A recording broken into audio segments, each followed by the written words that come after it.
If you asked me at the beginning of the year what a Super Saiyan was, I might have guessed it was some sort of energy drink.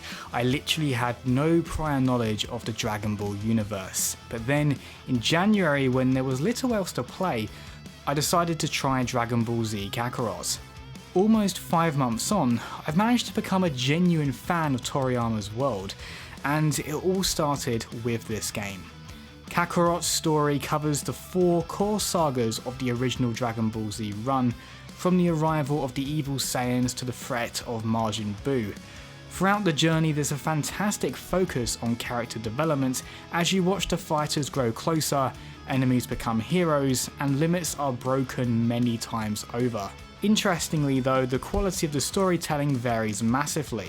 At the very low end you have these very static last gen looking cutscenes, but then on the high end you have some of the most thrilling representations of the franchise, to the point where some of the scenes even surpass the source material in my opinion. Voice acting though I found to be consistently great. It's not exactly subtle, but the passion of the VO grabs you in a way I rarely find. I never thought I'd enjoy Vegeta's screaming Big Bang attack, but Chris Sabat just makes it work. But then again, in some of the cutscenes there's no voice acting at all. It's essentially a story of mixed quality, but ultimately when it matters most, Kakarot brings the big guns and leaves a fantastic impression. The gameplay is focused primarily around the fighting system, where you can clash with enemies in the air. If, like me, you haven't yet ventured into the Dragon Ball world of gaming, this actually feels like a very unique style of fighting, and not something I can draw too much of a comparison to outside of the franchise. Even though you can initially get away with just spamming the attack button, later on there are some fights that genuinely require a lot of defensive play, especially when enemies power up and gain super armor. Along with standard attacks, you've also got the supercharged blasts that will drain your ki, limiting their use. In their base forms they are quite something to behold, and when upgraded to max power they feel downright devastating. There's also a little bit of team play with the party members, but I often found myself just spamming their ki attacks on cooldown and not really doing much else with them. Certain characters also have access to transformations, which you'll definitely want to make use of for some of the more challenging fights.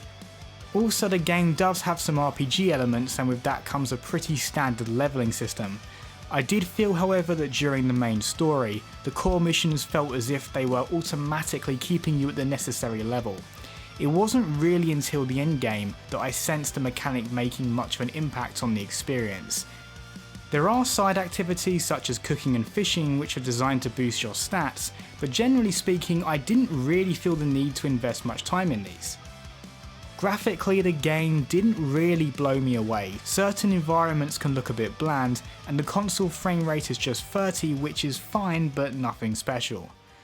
I did however appreciate the art style on character models, but the real highlight for me would have to be the special attacks, which do genuinely look fantastic. In terms of lasting appeal, you can continue to level characters all the way to 250. With the most recent DLC this can be achieved relatively quickly though, and once you've got your favourite characters to max, there isn't much else to do.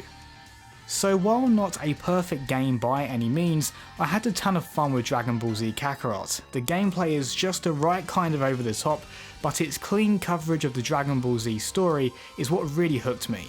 If you're already a fan of the franchise, no doubt the game will provide some satisfying nostalgia. However, if like me you go into the game blind, the somewhat abridged storytelling that focuses on the core elements is a great way to quickly bring you up to speed.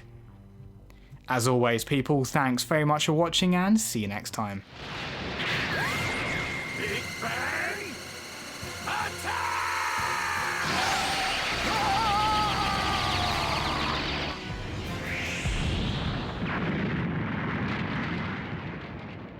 I'm still waiting for you to take this seriously.